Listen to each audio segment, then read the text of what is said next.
asked throughout our campaign, with the confidence rising. I told WDF don't switch, good times are coming, don't even deep diving. Fan cams, reactions, watch along, still the pride of London thriving. The Eagles of South, they flying. Keep your eyes on us, we ain't hiding.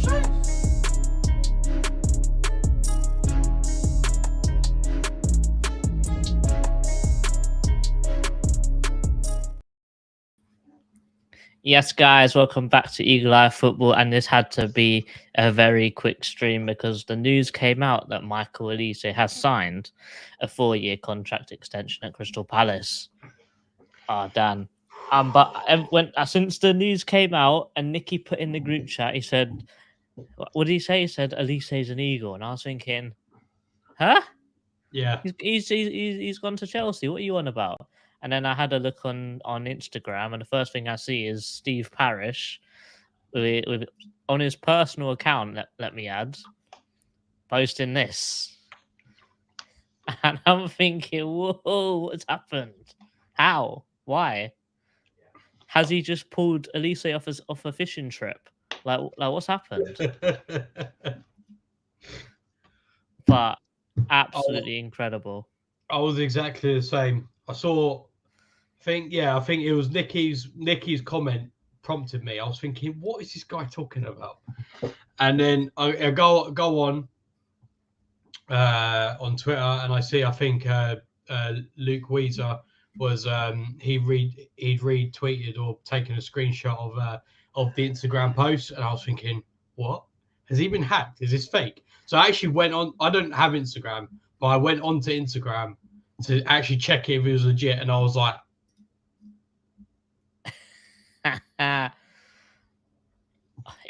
it was mind blowing. To be fair, I was left a little bit speechless because I was thinking, there's no way that Parish has announced that on his personal account. There's just no way. The thing is, I think, you know what, and I think I'm still, to be honest, I'm still a little bit shocked. I'm not going to lie. So am I. But I thought the way he announced it as well, I thought that was perfect, because there had been so much speculation over the weeks.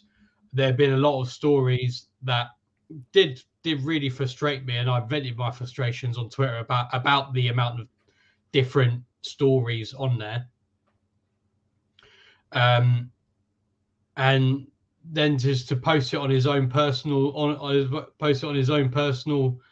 Instagram with the shush emoji. I mean, come on, like what more could you want? You know, it reminded me of. Remember when Zaha signed his 5-year deal? It reminded me a lot of that. Like, you know how it just came out of nowhere. Like there was talk of Zaha going to Arsenal, going to Chelsea, going to Liverpool, and then just randomly out of the blue one day, Parish, bang, 5-year deal. You're thinking, where did that come from? It felt like that a little bit. Yeah, no, I know what you mean. To be honest, it kind of reminded me a little bit, and I thought, having rethought about it, it makes sense. When we signed Olise, from memory, I don't remember there being any speculation pretty much until we signed him. No, I'm pretty sure the first thing we heard of it was a secret scout put it out and said it's done, and we're all thinking how, and he said, I've just witnessed a medical. Well, there you go. And like, for it to get that far, to have the medical done with no one even considering it as a move, is quite incredible, to be fair, isn't it? Well, yeah, exactly. I think, to be honest, though, I'm not here to slag people off, but I think he got lucky on that particular time.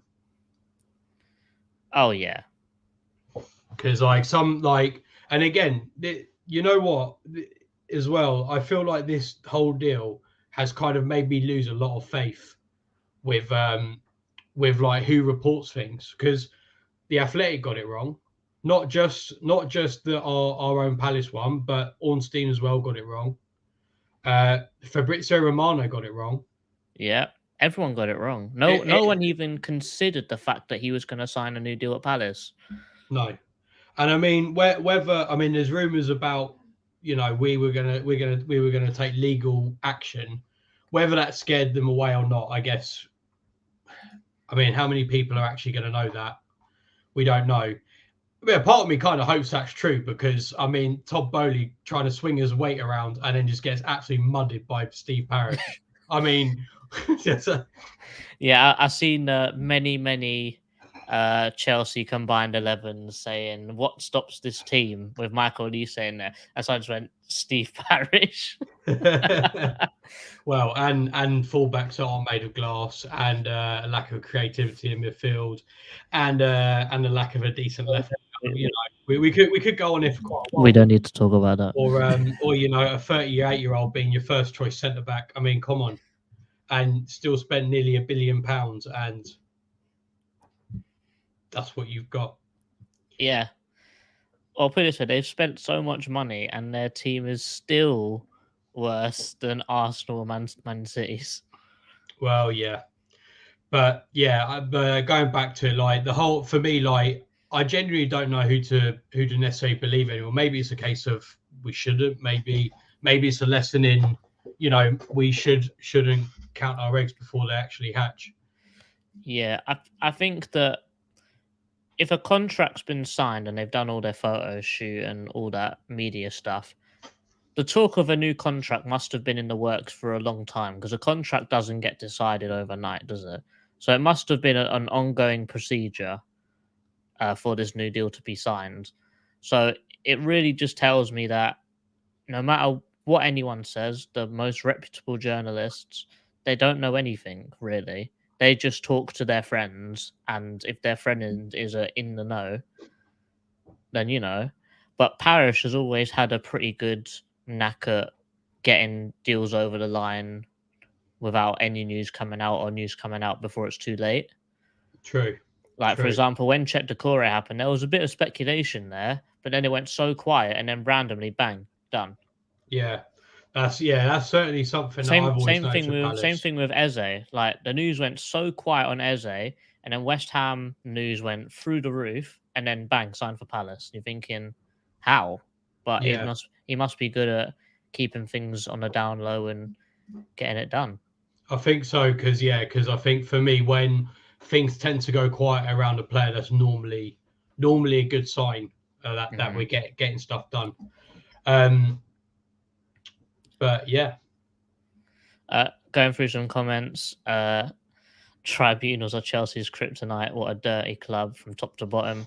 I have to. You know what? Look, I'm not here to slag people off, and to be honest, like I've got friends who support Chelsea, and so like I don't really hate them as much as some people probably do. But the way, if the way that they treated Lewis Hall as well is true, that is dreadful. That's I'm sorry, but that's not good. And I would say that this particular deal is karma for that, assuming that's also true. Yeah, what was the deal with that? I think you signed a pre-contract with us for the loan. Yeah. They allowed it. They said if you sign this new long-term deal, you can go there on loan. So he signed the deal, went to go on loan, and then because of the Olise situation, they stopped his loan, and then they're just going to ship him off to Newcastle to get around FFP. Pretty much. I think I mean, I don't know any more than you do. I've heard that it was either because of the Olise situation or it was unrelated and Newcastle just generally wanted him anyway. So I'm not 100% sure exactly, but the premise is that, he basically signed a contract on the premise that he would go out on loan, and then he signed I think it's like a 7-year deal as well or something like that.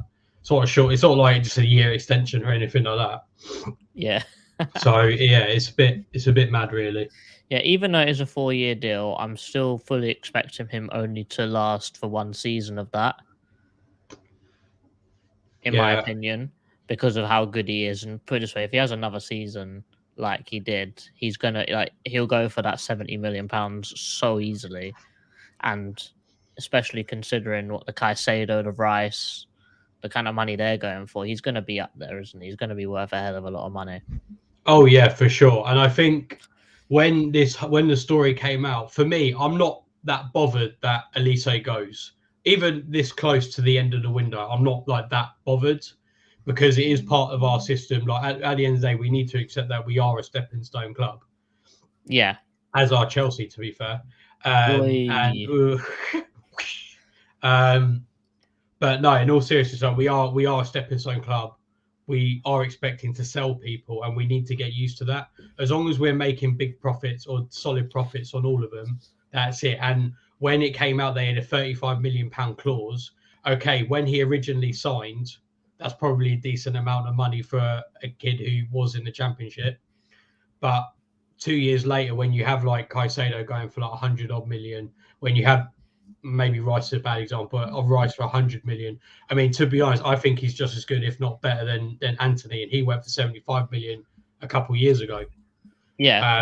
So Better than Sancho, who's nearly 100 million. So and the thing is as well, people will say, "Oh, that's a lot of nonsense," but Olise did get. Where when I checked the other day was the joint third most assists in the Premier League last season. And yeah, bearing he was in mind, only behind De Bruyne and Saka, I believe, and that's it. Yeah, he was joint with, I think, 3 other people. But to do that under Vieira is just, I think is crazy. And I think if he's in a team like, say, for example, City, where he's got a bit more, like they're not putting three men on him because they know he's dangerous, he'll thrive. 100%. And knowing that, I mean, there's been rumours that it's gone up to 70. He still has a release clause, but it's gone up to like 75. Honestly, him going for 75 mil next summer, that doesn't bother me as much. It's still a hell of a lot of money. Hanno, who is a Chelsea fan, has said that he got blackmailed. I think the blackmailing was happening the other way around, mate, for you guys to try and sign him. Yeah. Chairman says, what a day. Louis says, Michael Olise running down the wing for me. Get in, Michael Olise, you beautiful eagle. I have put the link in the chat, so if you guys want to make your say, please join us. I've just put it in there again if you guys can't find that comment. Thunder Road, big up, get your thumbs up. Hoping to get rid of that release clause in a new deal, and at least to £200 million player. I love him to be £200 million, but I reckon that they'll put it up for about 75 million. I think I guarantee he's still got a release clause, but I bet you it's been bumped up a hell of a lot because he's more than good enough to go for £75 million. And let's be real, if he has another season like that where he gets a double digits assists and with like highest take-ons of a teenager in Europe and all those other kind of stats, he's going to be worth it. And if he's worth that £75 million as a release clause, there's probably going to be other teams in for him as well. So Man City, Real Madrid, Barcelona, just as a theoretical. That release clause is there, but then they're all going to have to start bidding for each other, and then that price may go up even higher, potentially. Well, that's exactly that. It's just a good benchmark, isn't it? And it's a good, I guess it's like a nice, I don't know. I think it's just good. It's a good place to go from. Yeah. And like you're saying with Olise, I think not only with Olise is he just good, but to me, he improved massively last season. Like the beginning of last season, I wouldn't trust him to defend. Like it would actually be to the point where I would sometimes prefer Jordan Ayew to be there because I thought Olise would leave too many gaps behind him. But about halfway through the season-ish, defensively, I actually thought he was just as good, if not better, than Jordan Ayew. So 100%.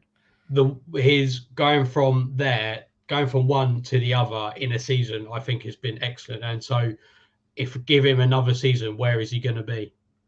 Definitely. Mitch says all the notifications just made his day. Lewis here saying, I haven't seen you around, Lewis, so if you enjoy the content, please be sure to drop a like. He says, got loads of Chelsea fans on the job site. They've been giving big ones all day, but today was quality. If they gave you some big ones, give them some big ones back. Don't you worry. We got our wish. Fabrizio gets the news from his agents and their minions. Yeah, exactly. He's still saying blackmailed, so the agenda's running clearly. There's a lot of comments, guys. Thank you very much. We can push for Conference League this season. That is something that we could potentially talk about later. But we have got a guest in here, and it is the chairman. So yes, Neil. Dan, you all right? Yeah, you? Yeah, good, mate. Yeah, good. Well, what a day to be a Palace fan, eh? First question to you. What do you think of this Olise deal. Like, it's just come out of nowhere, hasn't it? Yeah, completely. Yeah, well, when you tried to ring me, I was in a board meeting actually, and I kept hitting the red button, and turning it off, and then text you, and I couldn't believe it. But yeah, what a turnaround! And okay, Sky got it wrong, everyone got it wrong, but I suppose going forward, hopefully this will give people like Eze and Decore thinking, well, they've kept Olise now, can they keep? I'll stay, and Decore, I'll stay. So for the whole team, it must give the whole team a massive lift, mustn't it? 100%, and potentially, just as a theory, I said it in my short earlier. We offered Zaha 200 grand a week. We've given Olise 100 grand a week of that. Because he's signed, do you think we could potentially use that other 100 grand on Eze, give him a new contract as well? Well, it's not even 100, is it? Because it's from whatever Olise was on, and now he's on 100, isn't it? Exactly, yeah. Exactly. So let's say he's on 50. He's only getting a 50 grand a week pay rise. Well, if they've got the money for Zaha, or they're supposed to have the money for Zaha, then why not? But why not? I would definitely tie down Eze for another 5 years. Why not? It's got to be done, isn't it? But I hope Parish doesn't sit here now, because everyone's on a bit of a high now. So, let's push for a striker. Let's push for a couple of fullbacks, isn't it? And let's really improve the team. And, you never know where we could go with this team. If this team plays like we did last 10 games last season, with a better fullback, with a better striker, well, we can make a top 8, top 7. Why not? Push for a cup? Well, yeah, with just in this window, just looking at the amount of our players that are being linked to the move away, Gay, Anderson, Decore, Eze, Olise, the fact that all of those have been linked with moves away, and to top clubs as well, it says to me that we've actually got an extremely good spine of this team. So if we change all the other players outside of that spine from being dreadful to being all right, we could potentially have a season like how Brighton had last season. There's nothing stopping us, really. Why not? I mean, we spoke about this on the way to Sheffield, didn't we, on Saturday? And we said that we probably got a better spine than probably 10, 12 other Premiership clubs. I know we lack cover, and I know we lack a striker, I know we lack 2 fullbacks, but the 2 centre-halves, the 2 holding midfielders, Eze and Olise, has anybody, apart from the big sort of 6, 7, 8, have got a better 6 players than that? I don't think so, personally. Yeah, I agree. I think our spine is really good. Like Johnston, Gay, Anderson, Decore, Lerma, Eze. I think, like you say, we just need to make the others a bit better. So get a decent striker, get someone on the left wing who can maybe play us back up to França, and decent fullbacks. And yeah, I agree. I think we could be on for a winner. Hey, this guy's buzzing. Look at him. Look at the size of that hat. It's a new hat. I'm trying to work out where he is. I think he's in Amsterdam. I know he's in Amsterdam. He's at the airport. I'm at the airport. Rich, quick, give us your news before your thoughts before you have to bounce. Well, I don't know if you played the video, but I am gassed. I'm so happy. Listen, look, we're going to lose him soon, but my issue was losing him at 35 million. I was annoyed. This new contract now guarantees us, I'm sure, 70, 80 million.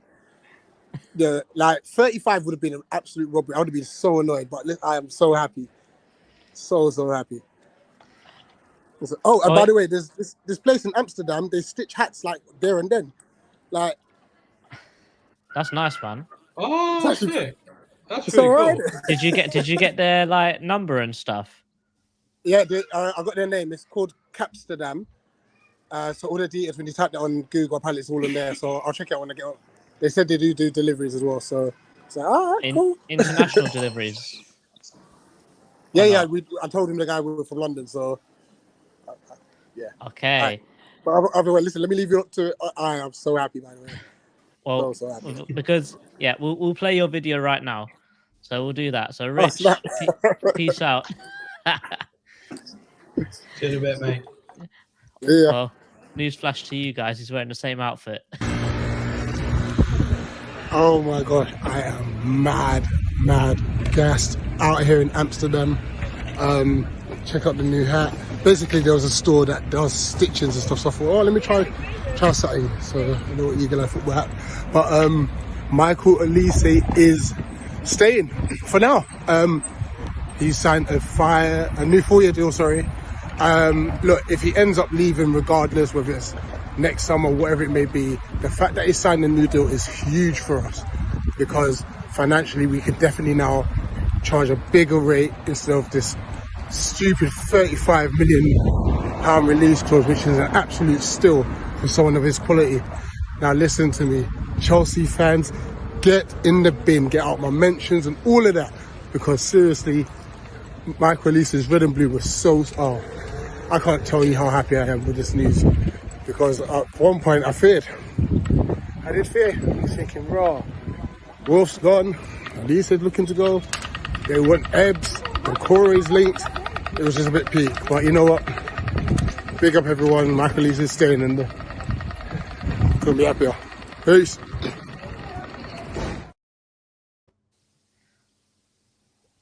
He's just saying exactly what we're all thinking. Henry, what are you thinking? I'm thinking this is unbelievable news. I couldn't be happier. Just like going about my day today, I actually looked at my phone and saw it, and I had to double check my eyes, because when people like Ornstein and Fabrizio Romano report something like at the same time, usually it's true. But I'm thinking we've got a real good deal, because like everyone's been saying, even if we do sell him next summer, we're going to get significantly more money than 35 million, which would have been a robbery for the talent that he has. So Definitely. I'm just over the moon. I can't quite believe it. Tim's done a pretty good breakdown here. So remember, Wilf was on 130 a week, Luca and Maka adds up to 125 a week, and Olise was on 45, which has been doubled to 100, means we've still got a lot of wages that we can give out new contracts to certain players, which probably means we've got room to give maybe Gay a new contract, maybe Anderson a new contract, and maybe even Eze a new contract as well. So that core spine of the team could potentially all sign new deals. Hopefully. What would you rather they do? Would you rather they get new deals and stay long term, or would you rather that they get maybe a little bit more, stay for the next, depending on who? I think Anderson will probably stay for a while, but like Gay, Eze, or if they left within 3 years and they reinvested the money and maybe got a new young talent, but on slightly less wages, how would you do that? Would you try and keep them long term, or would you try and... I think it's probably best to try and keep what we've got and try and build around it. That's what I would probably say, because it's always a big risk on trying to get in brand new faces. Like, it was always a risk to get Gay in, because he's only ever played championship football. Like, it's a risk to get Olise in. It was a risk to get Eze in. But it seems like we've seemed to have rode our luck a little bit, and our scouting must have done its job, because they've all seemed to have performed in the Premier League. So I'm not saying that we couldn't sell someone like Gay and get another young centre-back in to do his job. But I think that we've done such a good job on scouting Gay, so if we're going to make money on him, we probably want to make as much money as possible off of him before having to, I guess, restart the development of that centre-back position. But that's just me personally. I think that finding the players that at least as they understand Guay, they don't come easy. Like, it's not easy to find players that gel that strong with. So I think it is worth keeping for a little bit longer at least, see how far we can get with them. Definitely. Tim, how's it going? What's going on, guys? Holy smokes, man. I was getting ready to get into meetings this morning, like the chairman here, and I saw it. I said, "This cannot be. Is this real? Is this happening?" Yeah, on his personal account as well. I mean, it's incredible. It's unbelievable. No, I mean the smile on my face is ear to ear. I'm at work. We have a lot of football fans. I am the lone Palace fan, and you know, I mean, a lot of Liverpool, a lot of Chelsea fans, and the Chelsea fans are obviously not all that happy at the moment. But I mean, another season of getting to see Michael and Ebbs have that bromance on the pitch that has been so beautiful to watch. I mean, I'm not delusional, man. I think that we probably keep them for another season, and if we're lucky, we get 2. But I do think you're right, JC, that there's probably another release clause. I hope it's 80 million. I think it's probably at least 75. But I would take that. Like if I got another season, another 2 seasons, and sold on for a fee that I knew that we could reinvest at a level that we've not been able to reinvest before. Like so let's say it's 75. Isn't the biggest we've ever had long term is Aaron Wan-Bissaka. That's 50 million. Yeah. So if you break the transfer record on a release clause, I mean, yeah, it's not ideal. Would I like to sell him for Caicedo money when it comes time? Yes, of course I would. But again, I'm not delusional. I just think this gives us options. But the thing I love the most, and then I'll stop for a second here and take a breath, is I think it's fair to say that Chelsea, for the last couple of months, or at least the last month, and I'm not, I mean, I'm American, but I'm not big on American owners in the Premier League because I don't think they think about the clubs in the same way that the fans do. And why I'm suspicious of having a big American venture capitalist owner take over Palace. I really don't want that. I want us to be the club we've always been, even though that comes with some warts. But I think they've been bullying the league, man. I think they've been bullying the league with money. And you know what? Somebody punched him in the face. Yeah. Good. Good. That's what we need. That's what needed to happen, right? Palace are like that guy in school that finally stands up to the big bully. Right. Like somebody needed to. I mean, I didn't think it was going to be Steve Parrish. I'll tell you that. But I think it had to happen. Which does. Our club has lots of faults, but the fact that we showed some real fight here, that's amazing. I love that so much. Mm-hmm. Yes, it's nice. It's nice to see, as you've already said, that we're not just going to roll over. If people have got the money and they think they can bully you around, and the fact that obviously we don't know if it's true, but apparently the approach that they made to Olise was like against the rules of some sort. Obviously, we don't know if it's true, but that's a rumor. I highly that they doubt were tapping up. Yeah, I doubt that other owners would go out publicly and like go after him like how Parrish did and stand up to him like that. I agree. Probably also means we're not going to get any business from Chelsea, no more loans from them. But still, yeah. But they did. I mean, was that going to happen anyway? The way they did Lewis Hall dirty, the way they did. Yeah. I mean that. I wonder what that dressing room is thinking right now. I think that Pochettino is a great coach, proven. He'll be good for that squad. But you got a lot of young players. You got a lot of things undetermined. And you have an owner that seems to not know when to. I mean, I think we can probably make some arguments that Steve Parrish probably needs to be more aggressive at times. I'm a big believer in him. But I will admit that he probably needs to be more aggressive from time to time. But on the other, I mean, does anybody want Todd Bowley? I mean, no thanks. He's got a lot of money. He's a smart guy. He but didn't know about money. That's the problem. He's working the system too, Henry. Like you've got this rule that's going to expire after this window, where you are after this window, you're not going to be able to amortize more than 5 seasons. So what are they doing right now? Open the checkbook. Write as many long-term contracts as you can that are like 8 years because they can get away with it right now. And then after this window, they can't get away with it anymore. Yeah. Hmm. I think sense as well when you think about it. Like, where would Olise actually fit into Chelsea's team when you look at the players they have?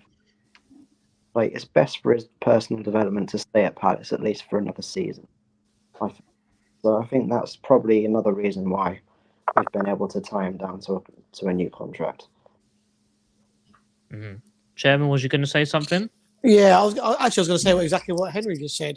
I wonder if Parish actually said to him, "Well, did you see Chelsea on last Sunday?" and say, "Well, they bought Mudryk for 80-odd million, and he's sitting on the bench the whole game. So, are you actually going to play? Where are you in line?" And I think that's the problem, isn't it? If he is a footballer that wants to play, then he's got to stay at Palace, isn't he? He'll play if he's fit. He'll play 40 games a season, no question about it. But at Chelsea, he could. I mean, Conor Gallagher.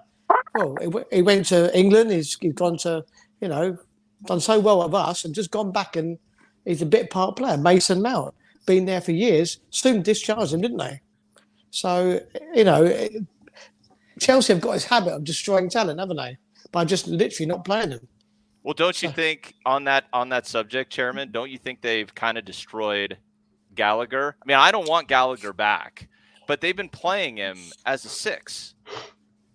Like, Well, no, totally agree with him. They've got a history of playing players out like just in the wrong way. They've got a history of doing that, and I don't think they'll stop doing that. If I'm to be honest. Well, yeah, when we had Loftus-Cheek, we sort of played him in like a left midfield or like a 10 role. But then when he went back to Chelsea, they tried to play him as an 8, which is just not that kind of player. Same thing with Gallagher. He sort of played as a 10 for us most of the season. So when we had Maka and Gallagher in midfield, he played him as a 10. But then without Maka, we sort of played him as an 8 and he wasn't as successful. But now them playing him as a 6 is just not doing it really, is it? It's weird. Yeah, it's weird. And now Caicedo's there. So what's going to happen? Is he going to play? I can't see Lavia. How. And Lavia, right. So is he? How's he going to play? And Enzo Fernandez, who, again, is another player who I think they played wrong last season and haven't played him that right this season. Right. Chelsea just have no coherent plan. It's just, let's buy a load of good players, put them together in a squad. That's exactly what it sounds like to me. It sounds like Bowley's playing FIFA career mode. That's what he's doing. He's done the bloody £1 billion financial investment and just gone, who's good? I'll get them all. I mean, Raheem Sterling doesn't play. Backs. He's gone. Where's he gone? He's back. Chelsea don't really play with wingers. They play with wing backs, don't they? So would he actually play? I don't know. If you can buy a player for 50, 60, 70 million and they don't get regular games, what's a 35 million going to do? I mean, I do think Chelsea splashing out so much has also helped us in another way, because you think when we signed Olise, 35 million for a 19-year-old who had never played Premier League football, a release clause of that much probably isn't that stupid. Yeah. Especially when you've only paid like 8 million for them. I think it was now obviously we see that as robbery, but I think maybe what they said to him as well was, well, Chelsea have just bought Caicedo for 100-odd million, bought however many players for 100-odd million. If we stick a release clause of 75 million, the rumoured release clause in there, we're not going to have a problem being able to shift you, because look at the amounts of money that get thrown around by certain clubs. 100%. TalkSport was saying this afternoon that Chelsea are already talking to Brendan Johnson of Forest. So it was like they knew that they weren't going to get Olise. And it's like, okay, well, on to the next one, isn't it? They certainly have a long list of targets that they're just sort of crossing off. I mean, I don't think Brennan Johnson and Olise are even similar. So I don't. No, they're not. I don't even. So for them, again, like you said, Henry, they just seem like they're just trying to sign lots of young players without any real coherent approach to where they're going to play, what system they're going to play, and how all the players are going to feel about when they're not even in the squad. Yeah, I think one thing that's very important that we haven't really talked about yet of Olise signing this new deal is the factor of Roy. And I think that how he dealt with it was very professional and very calm, and actually probably gave Olise a sort of sense of security. Like the fact that Hodgson wasn't pressuring him, just sort of said, look, here's what I think. obviously your own person, you can do what you want, but I think that your development will be good at Palace. However, if you want to go, you can go. The release clause is there for you to go. But if you've got any questions or any issues, you can come and talk to me. And then he said that he's had a conversation with Olise nearly every day since he's had that conversation with him. I think the way he's dealt with it has been incredible. A great point, and I think it seems to be that Roy and Olise's relationship is really good, and but Roy is that kind of guy who has the experience to handle those sorts of situations where you don't want to do too much to pressure him to stay, but also you want to let him know that what you think of what to do, because clearly there's a mutual respect between both of them. So Olise must respect Hodgson's opinion as well. So I think. Don't you think as well? I mean, for all of you, that what Ebb said to that exact point, Henry, what Ebb said around the time of his England call-up, he got his cap, and he could not stop heaping praise on Roy for being there for him, treating him with respect, helping him get his confidence back. He does seem to be an absolutely exceptional man manager. Oh, of course. Yeah, bang on, Tim. Yeah, didn't he? Didn't Ebbs not say and Olise say that when he came in, he just gave them all freedom, didn't he? He just gave them freedom to express themselves and play the game with a smile on his face.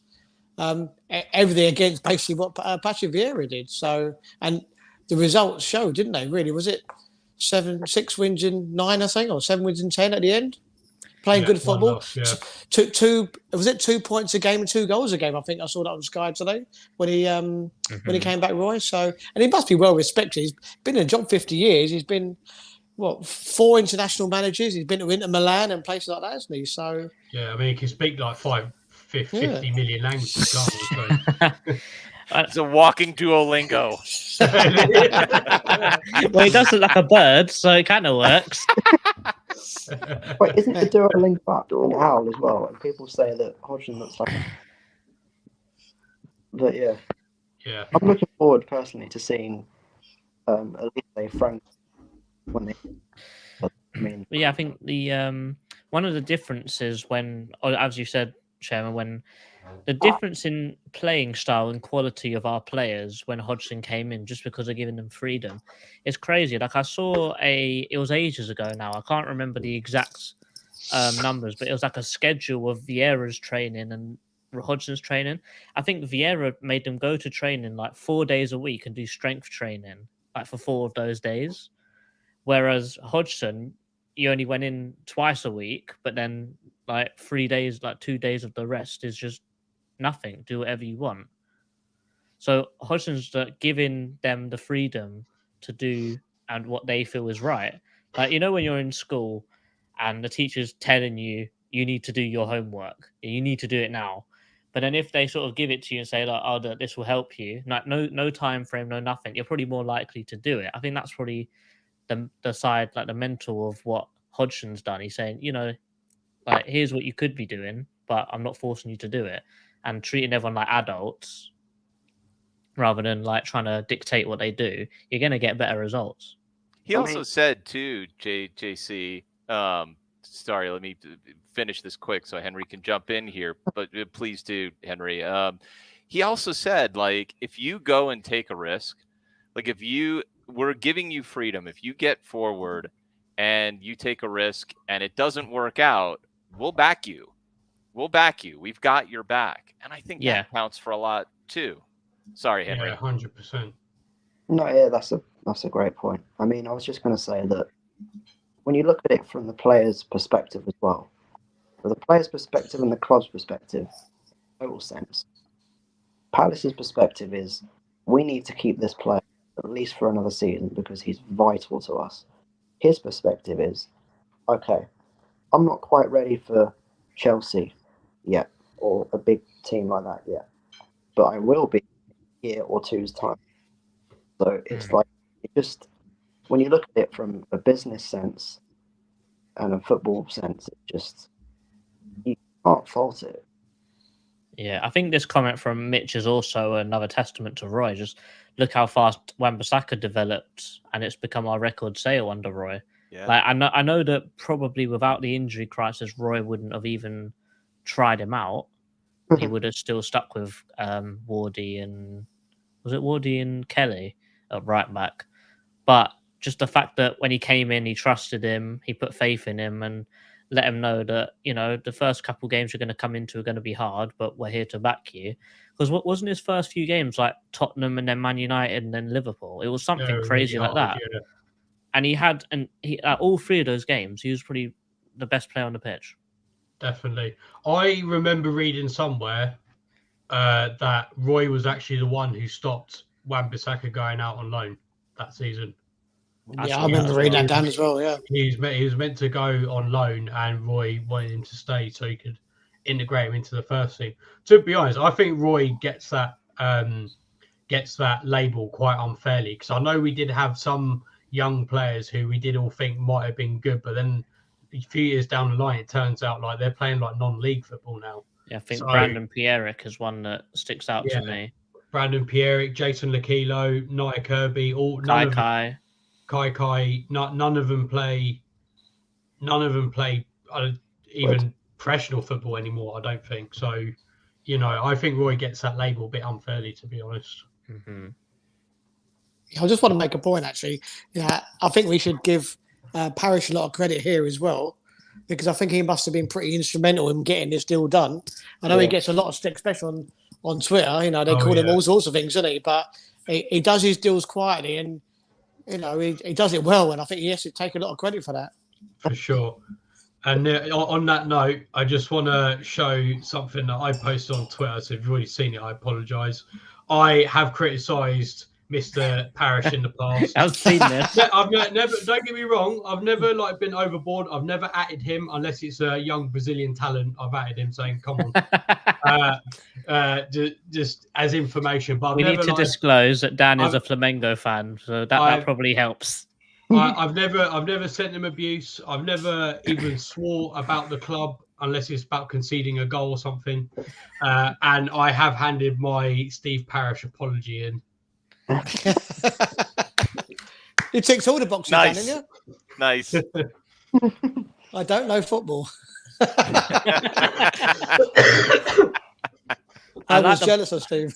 I like the bottom one. I hereby respect Steve Parish, and I will not talk down on the greatest Crystal Palace chairman of all time. If anyone wants a copy, it is on there, or it is on my Twitter. I'm sure it's on there somewhere. So if Dan, you do want to, you didn't sign a it. Screenshot. Oh no, I didn't, did I? Oh, no, come on, Dan. It could be from anybody, couldn't it? I love that. I love that. Yeah, if you want to screenshot this and post it yourself, please go ahead. Yeah, or it's on my Twitter, so feel free to take it. I mean, I don't think I should apologise to Steve Parish, but I just thought it was funny. It was actually originally a Jordan Ayew apology form, so this is where we are. I mean, do you guys agree? And now we've got Olise, and supposing he gets a. All right, you can't buy everybody. We stick with Mitchell. We get a right back and a striker. Could this be the best Palace team we've had in the Premiership? With Decore, with Lerner, with Gray, with Anderson, with Ebbs? Very, very close to it. I mean, I'd say we're still a bit short.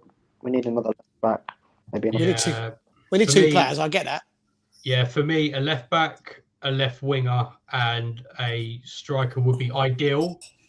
But I think priority, if I had to prioritise two, it would be left wing. No. Not right back?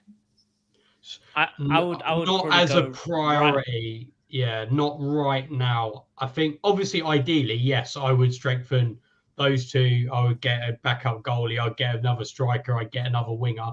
But, I mean, realistically, if I had to choose two, it would be a left back, and I'm torn between left wing or striker, but one of those two for sure. What about Jeffrey Schlupp?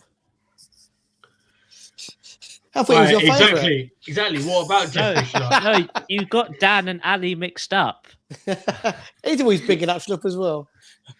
Yeah. Well, Ali won't play him at striker, didn't he, for a while? I mean, to be honest, that's not a bad shout. Well, the thing is I saw him at I saw him at Sheffield, and he said play Schlupp falls 9. But then later on, when Roy moved Eze out wide and Schlupp into the middle, where Schlupp actually kind of did play false 9, he played so much better. Fair play. But yeah, I'd say the next question I'd ask is, with what Chairman said, is this the best team that Palace has had in the Premiership? Do you guys agree? Because I would probably say that the Allardyce 2017 team beats it out just, in my opinion. I'd argue that or Roy's first season. I'd say because I think that with our strike was Zaha, Benteke, Townsend, and our midfield was Maka, Luca when he was good, and Kabay, and then we had PVA, Dan, Sacco, Ward. That's a sin bin. I've got to go now anyway. So and then was it Speroni or someone in goal? Oh, it was VG, wasn't it, back then? I think it was. Yeah, VG. I think So VG. I think that team is just slightly better because I think the whole team is all round better than our team right now. But if we can get a few players here and there, I think this team would smash that team. Sure. I'm sorry to interrupt. I've got to go play football now. So I'll see you all. Dan, I should be around for the stream on Sunday, so I'll see you on Sunday. If not, see you on Monday. See you later, Dan. Right. That's right, Dan. See you later, man. Yeah. Do you guys agree the 2017 team would be the one? I'll just say quickly, I don't know that you could say that yet because I don't feel like we've got a complete team yet. I mean, we've got to get a few more signings in. I mean, we got to get a 25-man squad. And let's do that. And then I think it's a debate worth having. But if I could super quick before I have to jump off too, something that you said, Chairman, that is really important that I don't want us to get lost on this. Part of the thing and the reason I want to give Parrish plenty of credit is that the market is just fundamentally broken. And so Palace is competing in a market. First of all, it was unfair. It's been unfair for years. It's way more unfair now than it has ever been. And two things have happened. The average price at the low end of the market has gone up. And that's primarily, I think, at least most recently, because of Saudi Arabia. You have Jordan Henderson comes over for 10 million pounds, for example. Like low-end players, free transfers, forget about, fighting over free transfers is going to be epic over the next couple of seasons because the low end of the market has got priced up. It's got priced up ridiculously so. When is the last time any of us ever thought that a central midfielder, not only one central midfielder, but two central midfielders in the same window could go for over 100 million pounds for striker money? So the market is just fundamentally broken. And even more than Jude Bellingham as well. I mean, it's insanity. So being able to compete in this market and being able to find ways to creatively bring in players, it's not just finding the players. We have to find players, work creative deals, work the angles that make sense to us so that we can I think it's really amazing that we've been able to compete as well as we have. I'm as hungry as every other Palace fan. I want us to do more. I'd like us to do business earlier, but I think generally we do good business. We do it in a market that has been ridiculous for years, and it's only getting more so. And the fact that we hold our own here is just it's impressive. And today was a good example of that. But yeah, go ahead, JC, because this is a great comment from Mitch. Yeah, I agree. The fact that we are even debating whether we've got the best team and we've just lost Wilf. That's amazing. Yeah, I agree. Just having this conversation at all, and that we've just lost our greatest player ever, really, and we're still having this conversation. It just shows a testament to how great that transfer window under Vieira really was. Yeah. And pretty- all we needed was Roy to put all the pieces together, and now we're looking like a really incredible team. Yeah, that's bonkers. Hey, I'm sorry I got it. Thanks for letting me Tim, yammer on cheers. for a bit. It's been a pleasure. cheers, man. Tim. Thank you very much. Good to see you guys. Take care. You too, man. Obviously, we've got a few more comments. So I will just click through these. The fact that we're not sure, but we think so. Yeah. Still think Palace would finish 10th, 11th. I think we, at this current moment, yes. If we keep improving, then probably a little bit higher. A striker and a fullback, innit? Yeah. We're pushing top 10. Yeah, as Colin here says, our spine is incredible. If we just get the people around them that are dreadful just a little bit better, then we'll be on for a good team. Right and Bright, best player ever. Now, I think Zaha is still better there. And to be fair, Vieira's doing pretty good at Strasbourg right now. And Ron is really believing in França. Our final comment, Lerma's incredible. Enough said. And he's free. Just before we wrap up, Roy Hodgson has had a match, was it pre-match conference before the Arsenal game, and he said about the Olise deal. It's the best possible news we could have. His future is bright, and we can help him move quickly to another level. And he's really enjoyed working with Michael Olise, and is looking forward to spending the next 4 years with him. That's really all you need to hear from him. And because we are Eagle Eye Football, we do like a little bit of banter, and I'm very happy that the Palace admin is also liking that little piece of banter. So the Palace admin has posted on Crystal Palace's Instagram story a nice little, highlight reel from Michael Olise. However, if you could check out the song right at the top, Chelsea Dagger. Throwing shots as always. Love it. That's great. But guys, thank you very much for watching. This is the Michael Olise signs a new deal. Very quick, sporadic stream that we've set up here. But guys, if you've jumped in, if you've communicated in the comments, we really appreciate it, and we hope you guys have enjoyed. Henry, if you'd like to shout yourself out very quickly before we wrap up. Please follow my YouTube channel. It's just Henry Willem. Looking to upload some more videos soon. At the Palace. Cool. I'm guessing we'll see you at fan cams after the game, yeah? Yeah, probably. Cool. Chairman, do you want to shout yourself out on Twitter? I have nothing. That's all I can say.